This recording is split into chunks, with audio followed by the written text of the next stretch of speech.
Hello! It's Miss Gina. Yeah, I thought we could read the second chapter in our book. I think we had about 8 views, so maybe those of you are ready to move on and find out what happens in chapter 2. So I thought we could do that. So let's ring our bell. We'll get started. Somehow ringing my bell made my thing fall.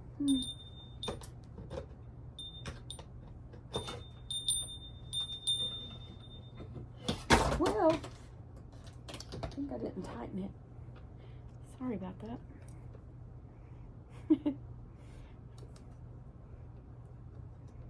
You're welcome. I don't edit bloopers. Life happens. We go on. We're living it right now. All right, I got my bookmark. Remember, we're on chapter 2. Chapter 2. 1, 2. So let's see what happens. Chapter 2. This was the mysterious shrinking house. You remember? So remember he was saying him and Mindy were a pair because they both like to collect things apparently. I think the whole family collects things.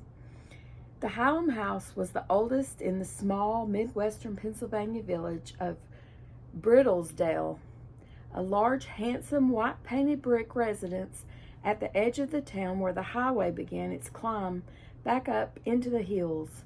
It was known to everyone in Brittlesdale as Inn House, though no one except Mrs. Bright remembered the long ago time when it actually had been an inn.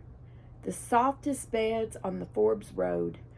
Early travelers had said Mrs. Bright was a sharp-eyed, cherry-cheeked little old lady, and for as long as anyone in town could remember, she had lived in the tiny cottage up the road, just beyond the small barn Mr. Hallam had built at the corner of his property to serve as garage, storeroom, and workroom. Though there were only 3 Hallams, the house was full to overflowing because it was an antique shop as well as their home. Oh my, I'm seeing lots of things. Lots of things.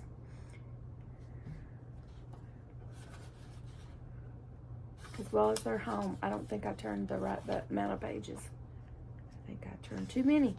I did. Mr. Hallam managed the shop with sound advice from Mr. Hallam. So Mrs. Hallam runs the shop and Mr. Hallam tells her what to do. That's what I get. Mr. Hallam's help from Mindy. Advice from Mr. Hallam and help from Mindy. Some people might not care to live in a house where even the beds and soap dishes carried price stickers, and the chair you sat on today might be gone tomorrow, but Mindy liked it because living in an antique shop also meant that every little thing had a past and story to it. The house did too. Mrs. Bright had told the Hallams many interesting tales about in-house, and Mindy always remembered with delight the serious tone in which the old lady had explained that the front porch and the back sun porch had never quite looked as if they belonged because, after all, they were modern additions, you know. They had been added in 1893. It was to the sun porch that Mindy and her father took the dollhouse. The redwood picnic table had not yet been moved outdoors for the summer, and on it they placed thick layers of newspaper and the house itself. Too bad we can't set it in the driveway and hose it off, Mr. Hallam observed. But that might ruin anything inside. Let's clean off all this dust and dirt and see if we can't find the catch that opens the back. Not that I expect we'll find anything much inside, he added, trying manfully not to expect much. Mrs. Hallam brought cleaning materials and several much-used plastic sponges, which Mindy proceeded to cut into fours. Mr. Hallam suggested that she use full-strength detergent cleaner on a small patch at a time, wiping the area immediately with a bit of sponge dipped in clear water. He and Mindy sat on opposite sides of the table and worked until Mrs. Hallam, after 2 unsuccessful attempts, made them stop and wash up for dinner. The following afternoon, Sunday afternoon, when he usually played golf with Ed Bostweiler, a fellow teacher at Oak Ridge Union High School, Mr. Hallam worked on the house as Mindy's assistant window washer. Mindy had prepared a supply of cotton-tipped toothpicks, and they set about cleaning the film of scum from the tiny panes with ammonia water. "The swabs are a good idea, men." Mr. Hallam bit his lip and squinted with concentration. "But my fingers must be too big and clumsy for this kind of work. I seem to smear more than I clean." Oh, Mindy gasped and sat back staring. "What is it? Cut yourself? Be careful. There's a broken pane on this side as thin and sharp as a razor blade." No. Oh, Daddy, come here and look." Mindy whispered. "Oh, look." She bit nervously at her fingernails, making room for him as he came around the table to look in the side window nearest the front of the house. "You have to put your eye up real close," Mindy said. "Real close. Put your eye up real close."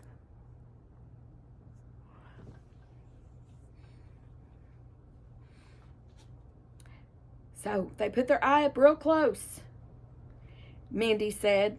What he saw was an old-fashioned parlor warmed by a fall of afternoon sunshine through a front window. Sunlight touched glass-fronted bookcases and the crystal baubles of a tiny chandelier.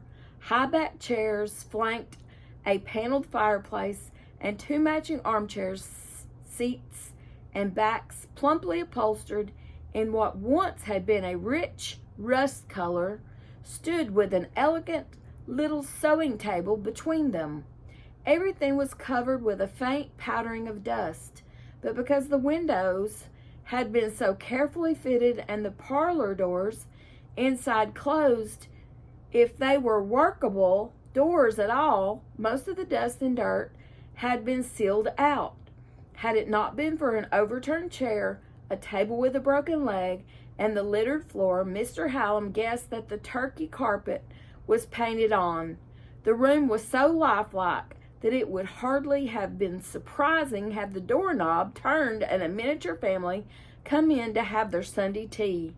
But the tea things, plates in size of the thumbnail, shattered saucers and cups and tarnished silver teapot were strewn about the dusty floor. "We've got to get inside," Mindy whispered. "Oh, it's wonderful. It hurts." Mrs. Hallam, drawn by the unusual silence on the back porch, was most surprised of all. "How perfect! And the teapot. It has to be the real thing, a Georgian miniature. The china. Oh, Mindy, how do we get it open?" In the end, it was Mrs. Hallam's long fingernails that found the answer. Up under the eaves at the back of the door, she happened to run a nail against a sort of trigger catch. A crack appeared along each side, about an inch from the rear corners, and with a little careful prying, the back came off. Wall, door, and windows had been tacked and glued to a thin board that fitted into a slot in the base and could be snapped tightly to the house so that no seam showed. There, open for what might have been the first time in 50 years or more, excuse me, were 2 upper bedrooms, the dark front to back hallways, a spacious kitchen with a fireplace and a rocking chair. and a cozy little back parlor because several window panes were broken besides the upstairs one Mindy had smashed. So she smashed one of the upstairs windows. Oh dear. Dust and grime had been laid down thickly here. I want you to see this picture because I told you there's not many pictures. There's the little picture of what they saw when they looked in. That's the little living room. It looks like they got a fireplace and little elegant chairs.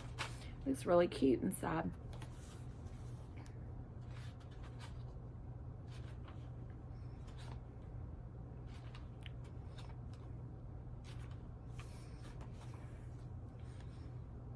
So, they could not find the trick to opening up the front rooms. At least the mice never got in, Mindy said. She pried open a tiny cupboard door. Golly, look at the neat pots and pans and glasses. How will we ever clean anything so bitty? How'd they ever make it so little? Mr. Hallam stared at the stone that had come loose from a corner of the back panel, a puzzled frown on his face. Mrs. Hallam answered slowly, I don't know. Dear, everything here is every bit as perfect as the best doll furnishings I've seen in any museum. Oh, Mindy, 68 cents and 2 cartons of pop bottles? Her laughter grew until she had to sit down to catch her breath. On Monday afternoon, Mindy ran all the way home from school. The house had been so much on her mind all day that she had muddled a perfectly straightforward question on a history quiz and flunked a surprise math test outright. In second period, it had suddenly come to her that the dollhouse was not simply an exciting plaything or a perfect collector's piece. It was too perfect. It made no sense, but she felt a panicky wish that she had not put the newly polished pine settle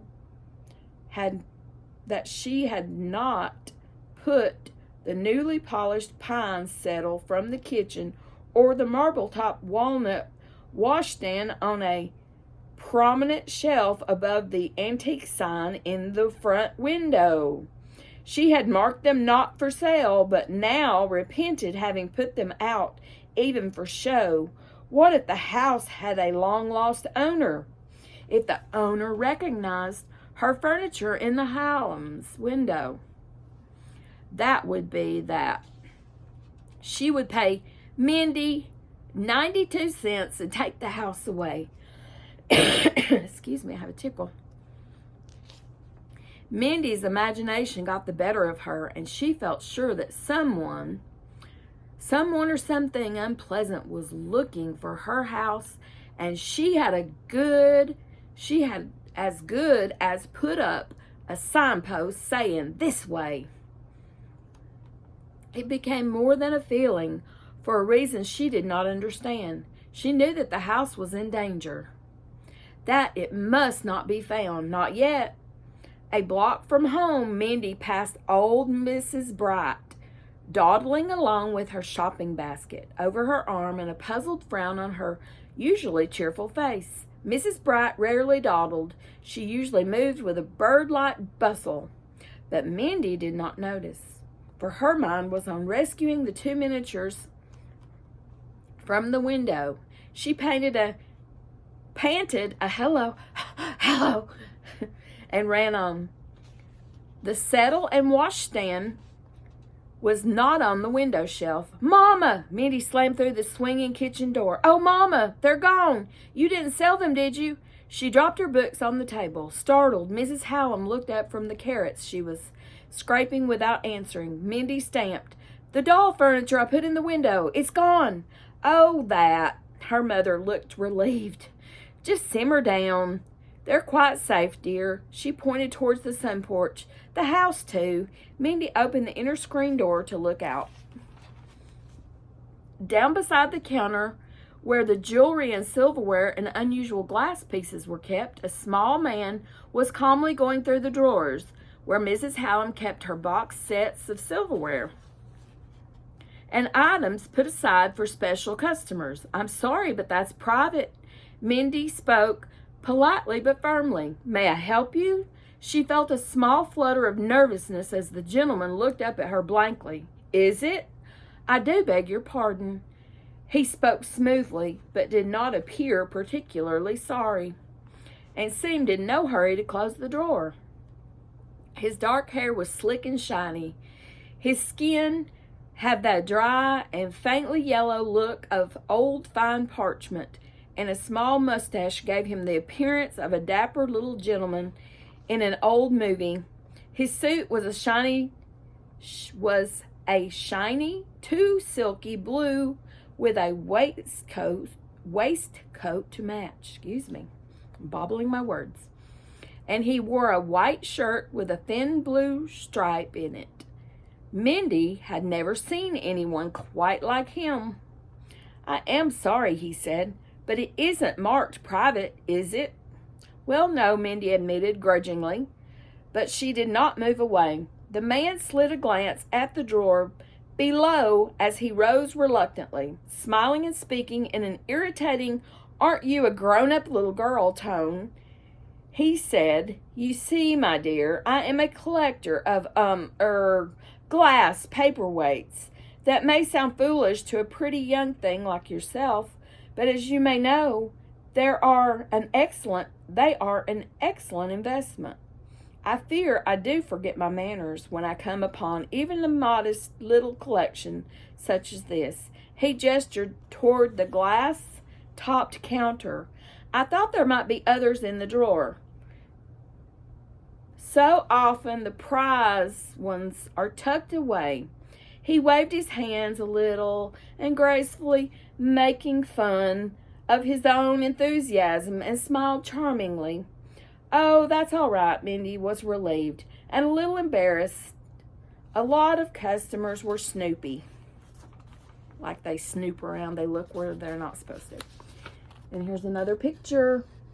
You notice they don't have color, they're drawings. They're just sketches. Especially the ones who laughed and talked about having the antiquing bug. Besides, it was silly to think everyone was lurking around looking for a dollhouse. Were you looking for any special kind of pieces? Any special piece? Well, yes, actually. He rubbed his hands and smiled again. Almost all of his teeth showed when he smiled.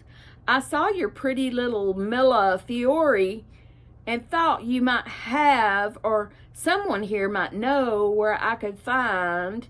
He drew a deep breath and put a hand over his heart as it fluttered at the very thought. "Might you have a bleu de roi Clichy overlay paperweight with a mosaic Millefiori mushroom center?" Mindy blinked. Blink, blink. "I'll have to ask my mother. I know she has a couple of expensive ones locked up somewhere." "Where did you say it was?" "What did you say it was?" He repeated the description carefully, and Mindy went off to the kitchen, muttering it to herself so that she would not forget any of it. It was quite a mouthful for an old paperweight. "Heavens, no," Mrs. Hallam laughed. "Not that I wouldn't like to have one, but it's years since I've seen one anything like that. I'll wash my hands and be right with him. He might be interested in the two others I have." She was excited. "The purple one is worth at least $150. Mindy hurried back to the front room, puzzling how anyone could ever want a $150 paperweight. "I bet he doesn't even weigh papers with them," she thought. He was not there. Mindy dashed to the display case. Neither the drawers nor the cases seemed to have been disturbed. The cases were always kept locked, and as a rule the drawers were too. Mindy unhooked the key from behind a framed Victorian Valentine, locking the silver drawer and checking the others. Then she hurried across the hall. No, little man. The bell hadn't tinkled. She was positive this time, so he had not left. Mama, Mama, he's not. Mindy halted beside the newel post at the bottom of the stairs, staring upward. Mrs. Hallam hurried from the kitchen, untying her apron as she came. Mystified, she followed the direction of Mindy's stare. Why, Mr. Putt, she gasped. Is it you again? She knows him. The little man stood at the head of the stairway, beaming down at them. I could not resist having a look at this handsome grandfather clock. He smiled silkily and ran a caressing finger along the case of the tall clock beside him. And I was right. It was made by George Waltz of Hagerstown, a lovely old piece. He gave a charming little wave of the hand and chatted his way down to the hall and out the front door. He left, Mrs. Hallam and Mindy speechless on the front porch. The nerve, Mrs. Hallam sputtered. That is Mr. Putt, the television man. Paperweight's my eye. Mindy glared after him as he trotted down the road to a neat blue panel truck. The sign on its side read L.L. Putt, P-U-T-T, L.P.P-U-T-T, electronics and television repair. Mindy turned. Mama, he was up in the den. Could he have gotten into the file cabinet? I saw him slip out just before he saw me and started all that about the clock. And the den door was very clearly marked, private. So then we're on chapter 3. Next time, chapter 3. We'll mark it. All right. I hope you enjoyed that story. And I'll see you next time. Continue to grow your brains and read your books. And I'll see you next time. Bye-bye.